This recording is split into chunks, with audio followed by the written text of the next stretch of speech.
एक महत्त्वाची बातमी आहे न्यू इंडिया कोऑपरेटिव्ह बँकेप्रकरणी। घोटाळ्याप्रकरणी विकासकाला आता अटक करण्यात आली आहे। धर्मेश पौण असं आरोपीचं नाव आहे। हितेश मेहतासह धर्मेश पौणला हॉलिडे कोर्टात हजर करण्यात आलाय।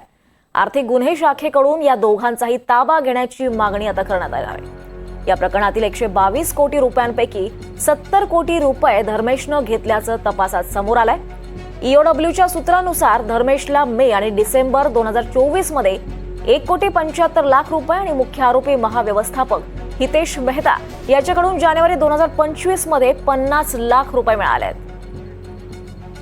यावर अधिक माहिती घेऊयात। आपल्यासोबत आपले प्रतिनिधी महेश बागल आहेत। Mahesh, new India cooperative bank प्रकरणी आता एक नवीन अपडेट समोर येते, का अधिक माहिती आहे? 122 कोटी रुपयांच्या न्यू इंडिया कोऑपरेटिव्ह बँक घोटाळ्या प्रकरणी ईओडब्ल्यूने आणखीन एका आरोपीला अटक केली आहे। या प्रकरणी ईओडब्ल्यूने पहिल्या आरोपीला मेहता या नावाच्या आरोपीला अटक केल्यानंतर यात आणखीन एका आरोपीला अटक केली, ज्याचं नाव धर्मेश पौण असं सांगण्यात येत आहे।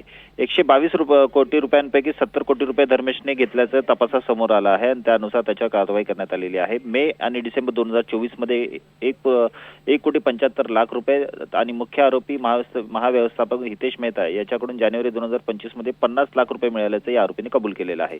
या दोघांच्या दीर्घ चौकशीनंतर या संदर्भात पुढील कारवाई पोलीस करत आहेत।